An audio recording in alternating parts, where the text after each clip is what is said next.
Muy buenas tardes, hermanos. Bueno, en realidad buenas noches ya. Otra vez nos estamos reencontrando por medio de las redes sociales, que es el medio que Dios nos está permitiendo usar para edificarnos unos a otros y poder tener un tiempo de compartir la palabra de Dios. Es nuestro deseo y nuestra oración que podamos seguir creciendo desde nuestras casas, desde los lugares donde nosotros nos estamos encontrando, y es nuestra oración también que Dios nos pueda guardar de estas cosas que estamos viendo ahorita, ¿no? No solo físicamente, sino también emocionalmente. Y sabemos que las cosas que están pasando definitivamente no escapan de los propósitos de Dios, hermanos. Así que desde ya un fuerte abrazo de parte de mi familia para todos ustedes, amados hermanos. Vamos a abrir nuestras Biblias en el libro de Romanos capítulo 1, por favor. Romanos capítulo 1. El pastor Juan me pidió para compartir acerca de la salvación. Cuando uno abre el concepto de salvación en la Biblia, uno puede ver cantidad de pasajes que tratan de este tema, creo, predominante, central en la palabra de Dios, en las Santas Escrituras. Hablar de la salvación es un tema bastante amplio, bastante extenso, profundo y sin duda alguna poderoso. Cuando uno abre la Biblia en el libro de Romanos, uno encuentra la palabra salvación con diferentes descripciones a través de los capítulos que el apóstol Pablo, quien es su autor, desarrolla este gran tema. Por ejemplo, ustedes van a encontrar palabras como redención, justificación, santificación. Ustedes van a encontrar palabras como adopción. Todas ellas están dentro del paquete de lo que podríamos hablar la salvación. También él lo llama las buenas nuevas o el evangelio, que es poder de Dios en el capítulo 1.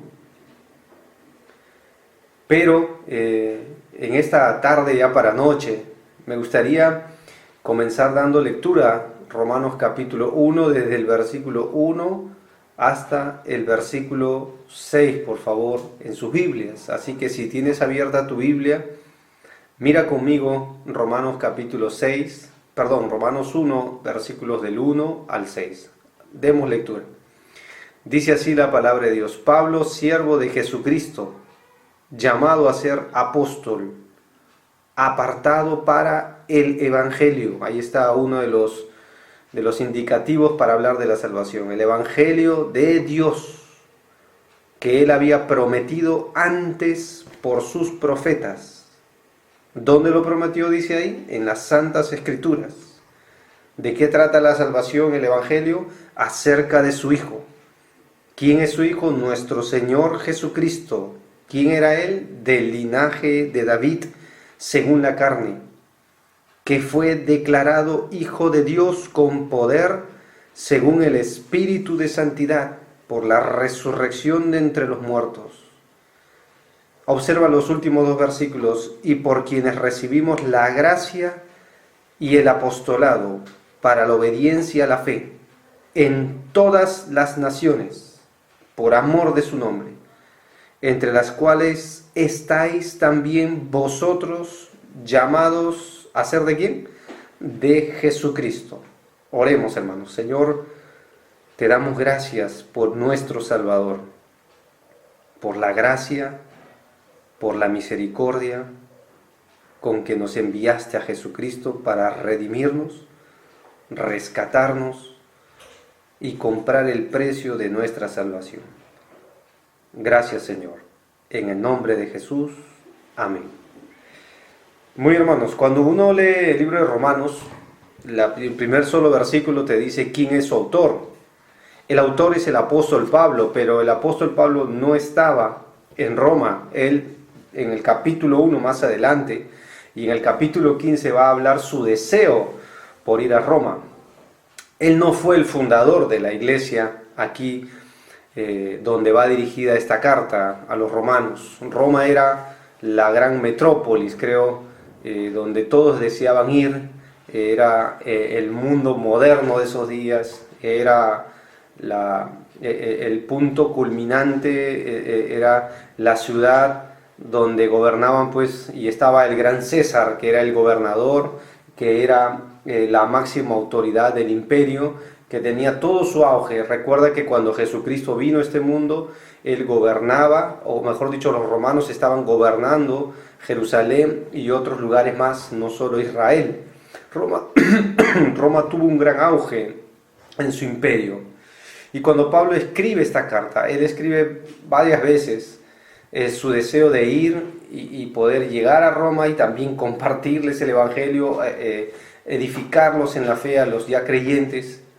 Y cuando él comienza su epístola, él va a hablar mucha profundidad acerca de Jesucristo. ¿Y por qué de Jesucristo, hermanos? ¿Y qué tiene que ver esto con la salvación? Quiero aclararte algo, hermanos. Muchas personas hoy piensan que el Evangelio o la salvación es una creencia religiosa, piensan que es una filosofía, piensan que es una manera de llegar a Dios. Sin embargo, la salvación, el cristianismo no es una religión. La salvación no es una filosofía. Tenemos que comenzar por ahí. La salvación es una persona, se llama Jesucristo. El Evangelio consiste en una persona, se llama Jesucristo. El Evangelio y la salvación consisten en un Salvador, uno solo, no hay más. Se llama Jesucristo. Hay otros pasajes en la Biblia que nos hablan, antes de estudiar bien este tema, aquí en esta carta, me gustaría darte algunas referencias que hablan justamente la salvación relacionada al Salvador, porque no es solo una creencia personal, una filosofía en particular, se trata de una persona, y vuelvo a recalcar, esta persona, para hablar de la salvación, es Jesucristo.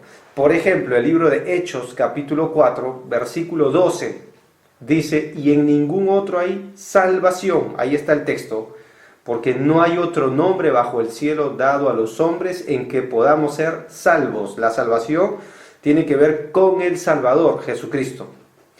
Cuando Pablo estaba encarcelado juntamente con Silas, y el carcelero pensaba quitarse la vida, según el libro de Hechos capítulo 16, porque hubo un terremoto la noche y sacudió y estremeció los cimientos de la cárcel a tal punto que los calabozos, las puertas de los calabozos se soltaron, y el carcelero, el que estaba a la vanguardia y al cuidado de los presos, evidentemente vio su vida peligrada al no tener ningún preso. Él preguntó, tomó conciencia de su condición ante Dios y él dijo, señores, ¿qué debo hacer para ser salvo? Y Hechos 16:31 le dijeron, cree en el Señor Jesucristo y serás salvo. Otra vez, Jesucristo y serás salvo, tú y tu casa. Hechos capítulo 2, versículo 21 dice, y todo aquel que invocare el nombre del Señor, otra vez, la persona será salvo. O sea que la salvación es consecuencia de una persona, el Salvador. Otro pasaje, el libro de Tito capítulo 2, versículo 11, dice, porque la gracia de Dios se ha manifestado para salvación a todos los hombres. Y tú dices, pero ¿dónde está la persona de Dios? Porque ahí habla de la salvación. En el versículo 13, yo lo salto, dice, aguardando la esperanza bienaventurada y la manifestación gloriosa de nuestro gran Dios y Salvador Jesucristo. Así que la salvación que ha sido derramada a todos los hombres consiste en una persona, es el Salvador, es el gran Dios y se llama Jesucristo.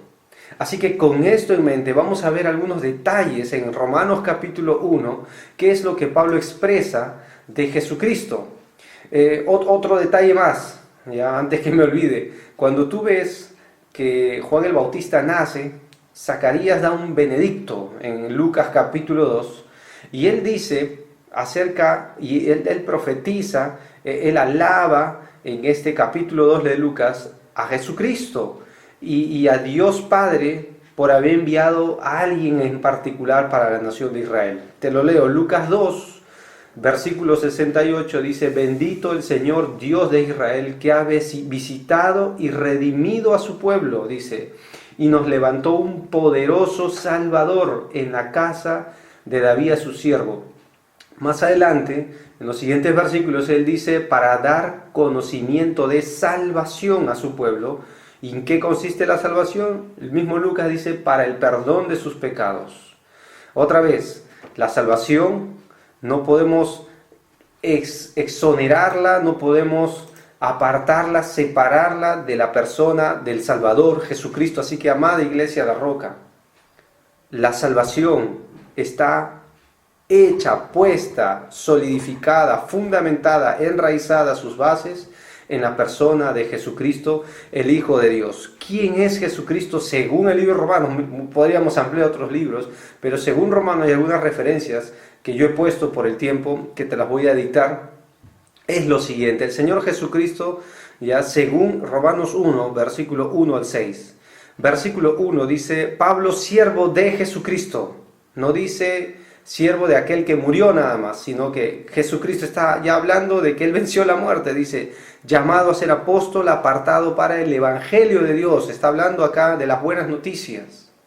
La palabra evangelio, un comentarista y pastor llamado William Barclay, la palabra es buenas nuevas en realidad en su traducción, pero en el contexto, cuando William Barclay da su concepto de esta palabra, él habla de que cuando los romanos iban a la guerra y tenían victoria por su enemigo, ellos al regresar a Roma, ellos enviaban un heraldo, y el heraldo anunciaba, gritaba, iba por las calles anunciando que ya volvía el general, que había tenido victoria sobre el enemigo.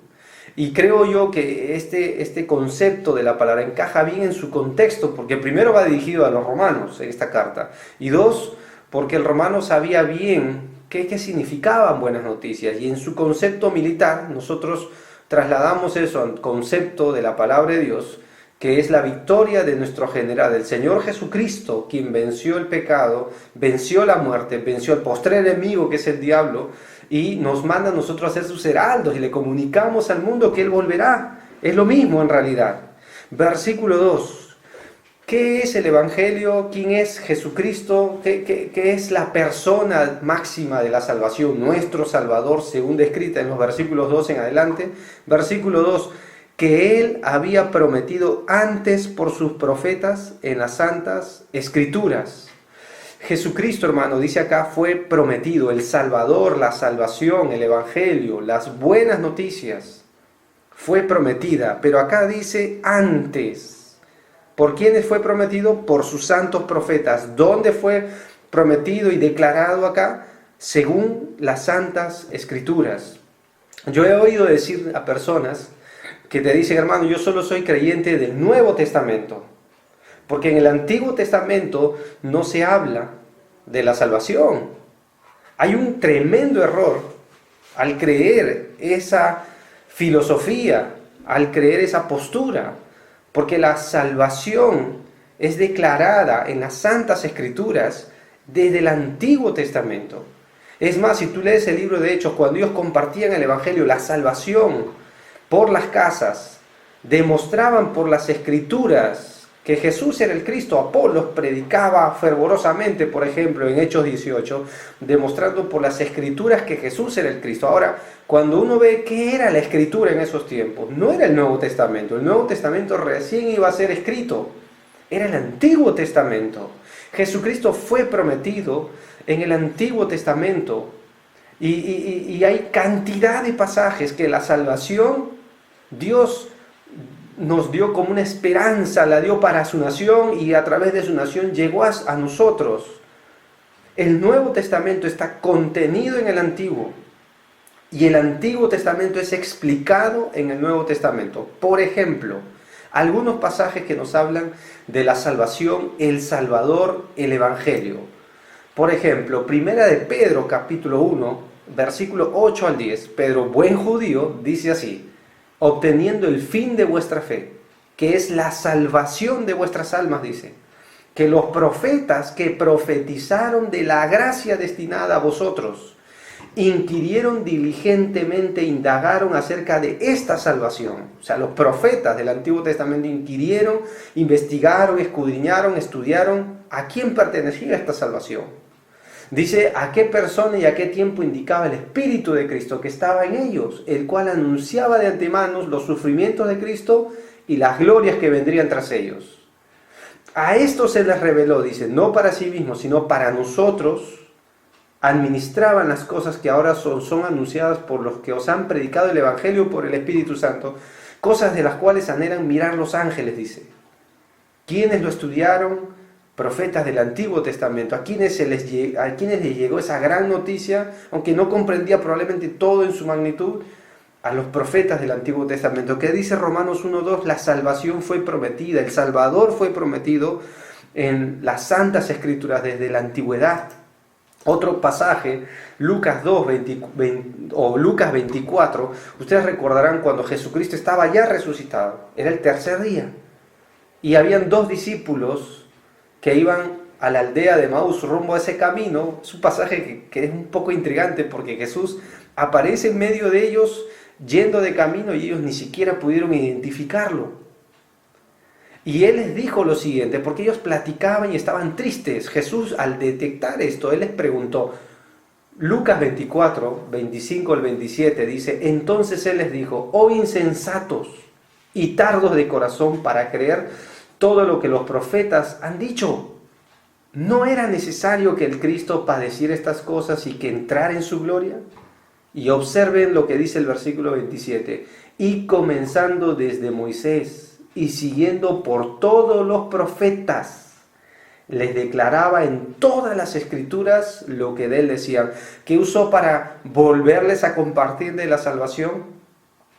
Las Santas Escrituras, el Antiguo Testamento. Así que Cristo fue prometido desde la antigüedad. Es más, si tú lees Isaías 11:1, Dios prometió exactamente cómo sería esto. Saldrá una vara, dice Isaías 11:1, del tronco de Isaí, y un vástago retoñará sus raíces. Si tú sigues leyendo, las descripciones de Jesús son muy palpables en Isaías capítulo 11. Otra vez, Jesucristo fue prometido desde antes por las Santas Escrituras, dice versículo 2 de Romanos capítulo 1. Número 2, Jesucristo fue perfecto. ¿Cómo lo sabemos? El Salvador, la salvación que vino a través de la persona de Jesús, fue perfecta. Versículo 3 y 4, por favor. ¿En qué consistía esta promesa antes ya escrita en la antigüedad, en las Sagradas Escrituras? Versículo 3 dice, acerca de su Hijo. Otra vez, ¿ves? Que la salvación se trata de la persona de Cristo. Dice, acerca de su Hijo, nuestro Señor Jesucristo. Pero dice algo muy especial de él, que era del linaje de David según la carne. Pero número 2, que fue declarado Hijo de Dios con poder según el Espíritu de Santidad por la resurrección de entre los muertos. Ahora, acá hay mucha profundidad para hablar de su persona, del Salvador, para extendernos a nosotros en la salvación que Él nos vino a dar. Otra vez, ¿cómo fue Jesús? Dice acá, el Hijo de Dios, nuestro Señor Jesucristo. Pero acá dice que era del linaje de David según la carne. Muy perfectas las palabras que Pablo usa para hablar justamente de la perfección del Salvador. ¿Por qué es importante recalcar esto? Si tú lees Mateo 1:1, tú te vas a dar cuenta que Jesucristo es presentado, Jesucristo hijo de David, pero también hijo de Abraham. Es decir, israelita, pero a la vez de linaje real. Muy, muy perfecto. Si tú lees Apocalipsis capítulo 22, el versículo 16, cuando Él venga por segunda vez, Él dice, yo soy la raíz del linaje de David, la estrella resplandeciente de la mañana.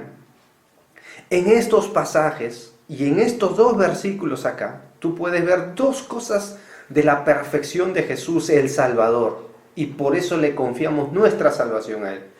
Él es Dios, pero también es hombre. Vas a ver su humanidad, pero a la vez su divinidad. Y ambos conceptos aparecen por lo general en otros pasajes de la palabra de Dios, juntos y bien protegidos. Por ejemplo, si usamos el Antiguo Testamento, tú puedes ver Isaías 9:6, porque un niño nos es nacido, y ahí está su humanidad. Pero dice después, hijo nos es dado. Ahí está su divinidad, juntos, otra vez. Y si tú quieres seguir leyendo de su divinidad, basta con concluir Isaías 9:6. Admirable, consejero, Dios fuerte, Padre eterno, príncipe de paz. Humanidad y divinidad. Gálatas 4:4, por ejemplo. Pero cuando vino el cumplimiento del tiempo, Dios envió a su Hijo, divinidad, nacido de mujer y nacido bajo la ley. Ahí está su humanidad, otra vez juntos. Jesucristo es Dios, el Salvador es Dios, pero también es hombre. ¿Por qué es importante recalcar esto? Porque ¿quién puede perdonar pecados si no solo Dios? Ahí está. Solo Dios podía hacerlo. Y el Salvador, nuestra salvación depende de la persona perfecta de Jesucristo, que es Dios, pero también hombre. Así que aquí podemos ver las dos características. Romanos 9:5, el mismo Romanos 9:5 dice, de quienes son los patriarcas, de los cuales, según la carne, su humanidad, vino Cristo, pero ahora viene su divinidad, el cual es Dios sobre todas las cosas. Según la carne, vino Cristo, el cual es Dios, humano y Dios. Dios, hombre, juntos, otra vez. No hay ninguna alteración, todo concatena, todo concuerda en las Escrituras. El Salvador fue perfecto. Aquí puedes ver Romanos capítulo 1, versículo 3 y 4, esta precisión con la cual Pablo describe al Salvador para hablar la seguridad de nuestra salvación, sus dos naturalezas.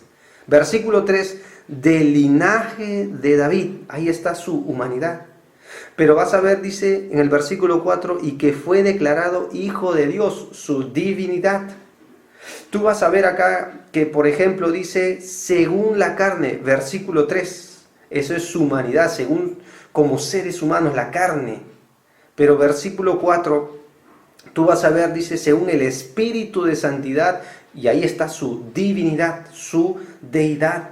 Dice acá, del linaje de David, su humanidad en el versículo 3. Pero después dice, por la resurrección de Jesucristo entre los muertos. Ahí vas a ver su gran deidad, la perfección del Hijo de Dios. No fue cualquiera, no es cualquiera nuestro Salvador. Así que el Salvador, la salvación, fue prometida por las Santas Escrituras desde el Antiguo Testamento. Tiene que ver con la persona de Cristo porque fue perfecta, pero también fue declarado con poder. Versículo 4 mismo, ahí está la palabra que acabamos de leer varias veces. Dice que fue declarado Hijo de Dios con poder, según el Espíritu de Santidad, por la resurrección de Jesucristo de entre los muertos. Ahí está. ¿Por qué es importante notar que fue declarado? La palabra declarar es la palabra determinado, otorgado, con poder. ¿Cómo sabemos que Jesús es Dios, hermanos? Yo voy a hacerles una pregunta a ustedes. Parece tonta y retórica, pero ¿alguna vez hubo alguien como Jesucristo? Ahora, otra pregunta más específica. ¿Alguna vez alguien se levantó con su propio poder de los muertos o después de muerto? No lo vas a encontrar. Ni grandes hombres de Dios en la Escritura levantaron con su propio poder. Pero ¿saben lo que Jesús dijo de sí mismo y de su poder? Como dice acá la Escritura. El libro de Juan capítulo 10 versículo 18, hablando de su salvación, Jesús previo a esto, él dijo, hablando de que él es el buen pastor, él dijo lo siguiente, Juan 10, 18, nadie me la quita, está hablando de su vida, sino que yo la doy de mi propia voluntad. Tengo poder, es decir, autoridad para darla, y tengo poder, es decir, autoridad para tomarla de nuevo. Este mandamiento recibí de mi Padre. Otra vez, lo importante que fue declarado con poder. Es importantísimo que nosotros notemos esto. Algunos dirán, pero hermano, el libro de Filipenses dice que Pablo quería conocer el poder que resucitó a Dios Padre, o que Dios Padre usó para resucitar a Cristo desde los muertos. Ese poder que excede a todo conocimiento. Sí, es verdad. Pero el mismo Jesús dijo que Él tenía poder. ¿Por qué es importante este versículo? Acerca de su declaración y su poder y resurrección entre los muertos. Porque el libro de Hebreos también habla de este poder. Y dice Hebreos 2:18, pues en cuanto Él mismo padeció, siendo tentado, es poderoso para socorrer a los que son tentados. Hermanos, ¿quién puede dar vida sino aquel que venció la muerte? ¿Quién puede levantar nuestro cuerpo después de muerto incluso, sino aquel que ya experimentó y gustó la muerte? Pero la muerte no le podía retener, porque Cristo es poderoso, declarado con poder de entre los muertos por la resurrección. Jamás hubo nadie como Jesucristo, el Salvador. Nadie puede ofrecer salvación como Él la da, porque la salvación es exclusiva, planeada, nació en el corazón del mismo Salvador. Nadie hubo como Jesús, nunca lo ha habido, nunca lo va a haber. Y tú puedes decir amén desde tu casa. Jesucristo es único y podemos colocar nuestra confianza en Él. Miren, Jesucristo tiene poder, por ejemplo, sobre la pena del pecado o la paga del pecado. El mismo Romanos 3:23, ¿se acuerdan lo que dice? Romanos 3:23, porque la paga del pecado es muerte, merecemos la muerte. Pero después dice, con toda claridad, Romanos 6:23, pero el regalo de Dios o la dádiva de Dios es vida eterna. ¿Pero en quién, hermanos? ¿En una creencia? ¿En quién? ¿En una religión? No, en Cristo Jesús, en la persona del Salvador. Y lo termina diciendo Señor nuestro. Otra vez, Cristo Jesús tiene poder sobre la paga del pecado, sobre la pena del pecado. Cuando Pablo escribe de la resurrección en el capítulo 15 a los Corintios, curiosamente, él usa bien las palabras para hablar de ese poder. Y dice, con toda claridad, cuando va concluyendo ya el capítulo 15 de Primera de Corintios, dice, ¿dónde está muerte tu aguijón? ¿Y dónde, oh sepulcro, tu victoria? Ya que el aguijón de la muerte es el pecado y el poder del pecado la ley.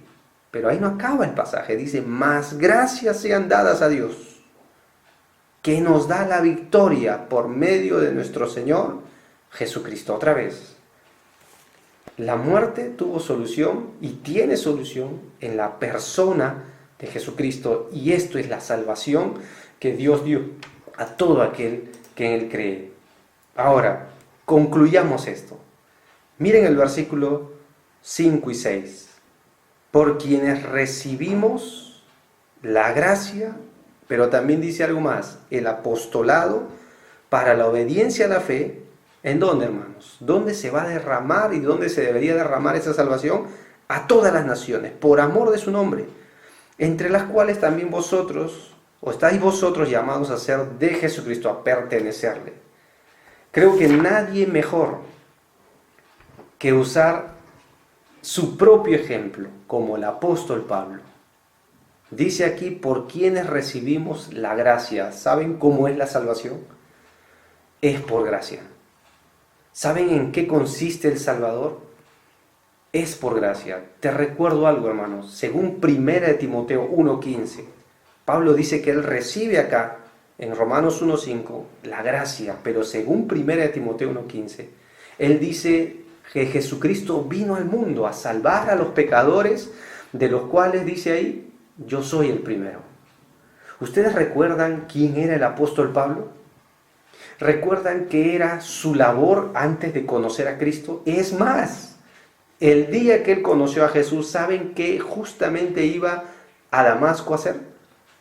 Había conseguido cartas, licencia para entenderlo, para apresar a todos cuanto encuentre en el camino. Si tú ves varias cartas, por ejemplo, el mismo Timoteo dice que él forzó a blasfemar a algunos de ellos.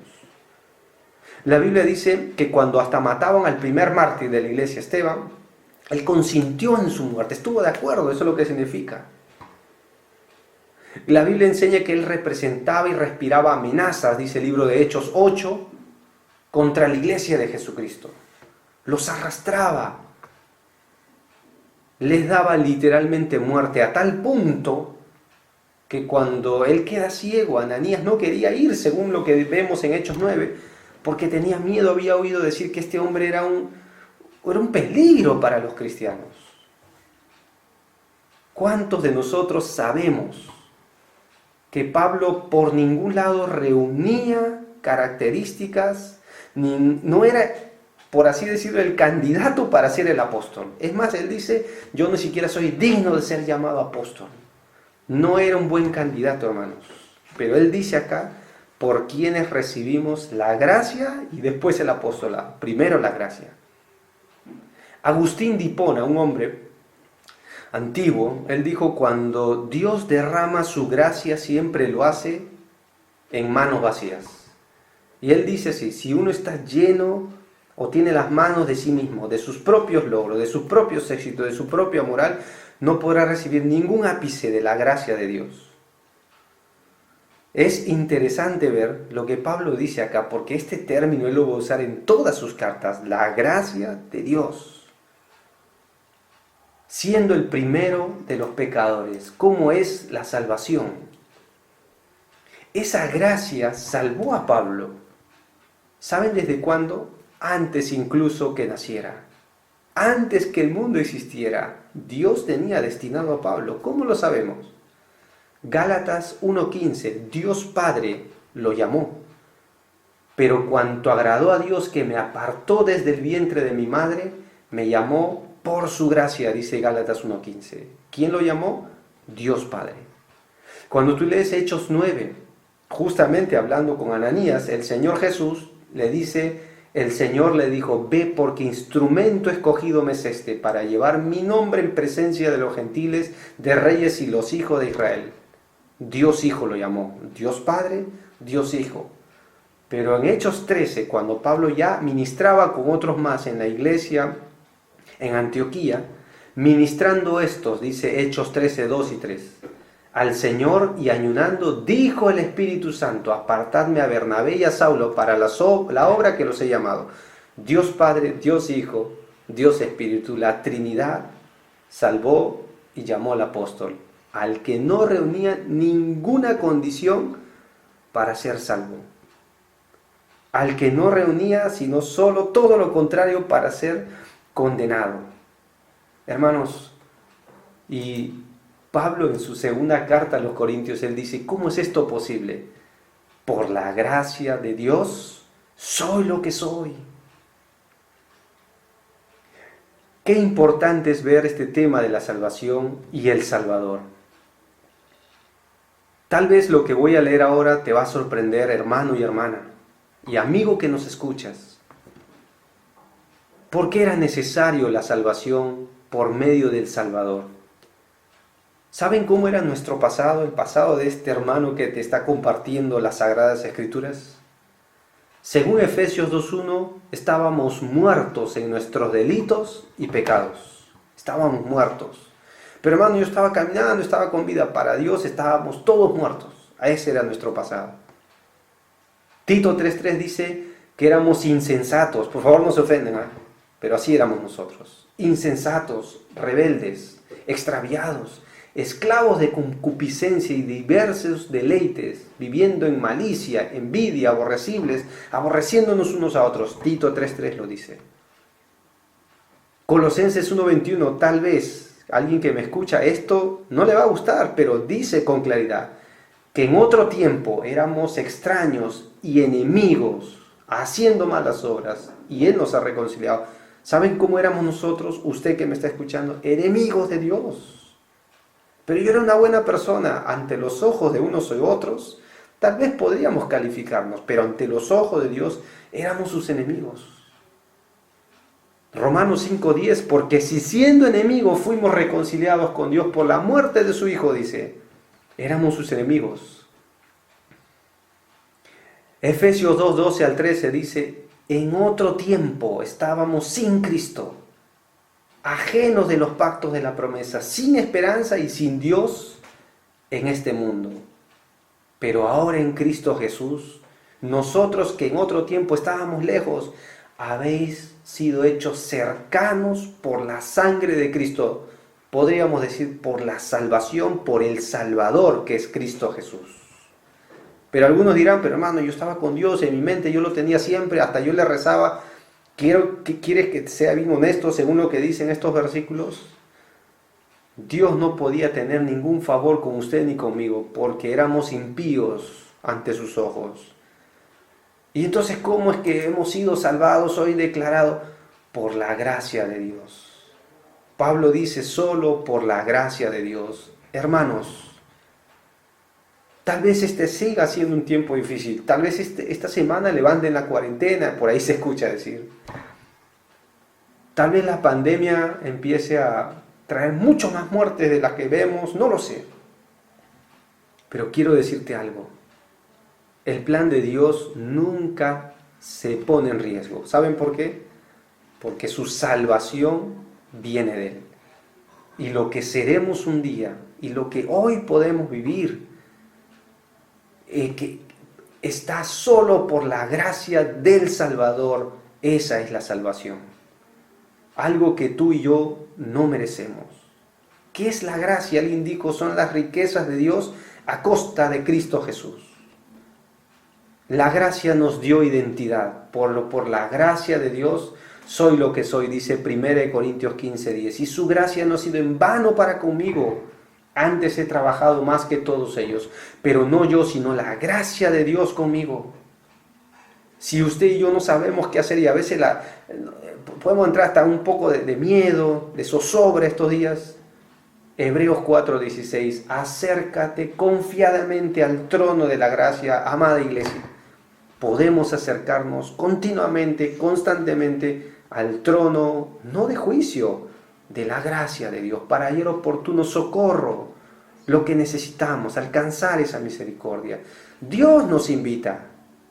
No es algo que el autor simplemente dice, Dios nos invita a hacerlo. Efesios 2 dice, pero Dios, que es rico en misericordia, con su gran amor con que nos amó, nos dio vida cuando estábamos muertos en pecados. Por gracia somos salvos. Efesios 2. Esa gracia nos perfecciona aún este tiempo y después, dice 1 Pedro 5:10, y después que hayamos padecido un poco de tiempo, el Dios de toda gracia, Él mismo, que nos llamó a su gloria eterna, nos perfeccione, nos afirme, nos fortalezca y establezca. ¿Cómo es eso? Por su gracia.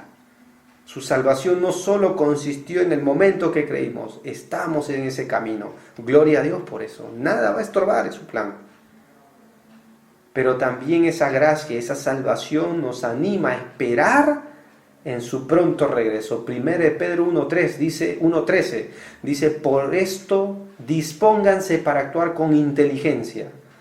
Tengan dominio propio, pongan su esperanza completamente en la gracia que se les dará cuando se revele Jesucristo. Nos anima a esperar su regreso.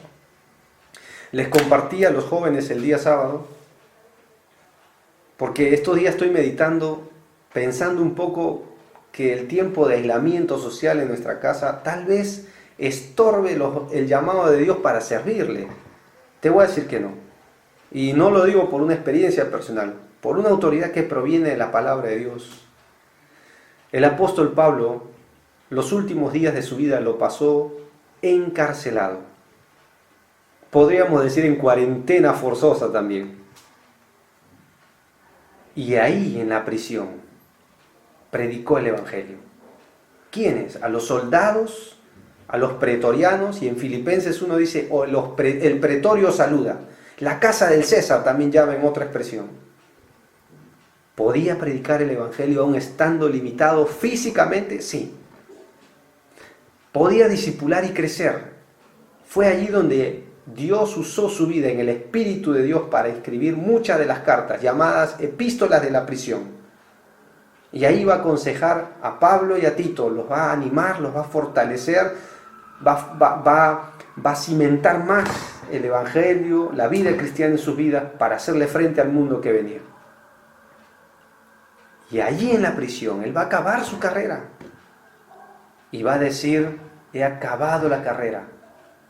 He peleado la buena batalla. He guardado la fe. El lugar lo limitó físicamente, tal vez. Pero ¿saben lo que él dice en Filipenses? La palabra de Dios no está presa. La salvación no se detiene. Tenemos un poderoso Salvador, amada iglesia, el cual necesitamos más en estos días hablar, tal vez por el uso de las redes. El domingo se nos alentó, tal vez llamando a alguien, fortaleciéndole, animándole, exhortándole, no sé. Tal vez alguno de ustedes tenga que volver a pensar, ¿es este tiempo una limitación para Dios? No, tal vez Dios quiere que cambiemos nuestra manera de ministrar. ¿Es este tiempo una limitación para crecer en la gracia y en esa salvación tan grande? No.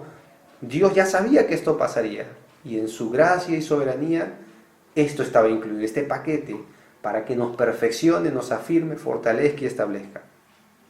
Y como les dije el sábado a los jóvenes, esto no tiene que ser un obstáculo, lo cotidiano, lo diario, lo rutinario de estos días, para no crecer en el Salvador. Y quiero animarte a algo, mira a Jesucristo el Salvador. No decaiga sus ojos de Él. Él ya empezó la salvación un día, en el momento que creímos básicamente en nosotros, aunque fue antes de la fundación del mundo, y la perfeccionará hasta aquel día. Que Dios les bendiga. Y a ustedes, amigos que nos están escuchando, tal vez usted piense que es buena persona, tal vez usted esté llena de su moral, o tal vez tenga una creencia religiosa que le cuesta soltar. Le voy a animar algo, pero le voy a hablar con la sinceridad que brota de las Escrituras. Nunca podrá encontrar salvación en esas cosas, ni en su tradición, ni en su religiosidad, ni en su moralidad, ni en lo bueno que usted pueda creer ser, porque para Dios usted es tan pecador como cualquiera de nosotros. Usted necesita al Salvador. Venga Cristo. Su salvación ya fue dada a todos los hombres. Y esa salvación se centra en la persona de Jesús. Jesucristo ya murió y resucitó para el perdón de nuestros pecados. Hoy usted puede ser libre. Y estando ahí desde su casa, usted se puede arrepentir. Invoque el nombre del Señor y según las Santas Escrituras, usted será salvo. Venga a Cristo por la fe, confíele su plena salvación a Él. Y solamente Él podrá dar el perdón y la vida eterna que necesita. Así como nosotros un día le entregamos nuestra vida a Cristo y sé que pase lo que pase en estos días. Cuando tal vez Dios nos llame, ahí vamos a ir a su presencia. ¿Por nuestros méritos? No, por su salvación, que es un don inmerecido, la gracia de Dios. Le animo a confiar en Jesucristo. Llamada Iglesia La Roca, sigamos confiando en aquel que nos salvó y nos rescató de nuestra mala manera de vivir. Los amamos y seguimos orando para que Dios nos afirme en su gracia. Que Dios le bendiga. Muy buenas noches.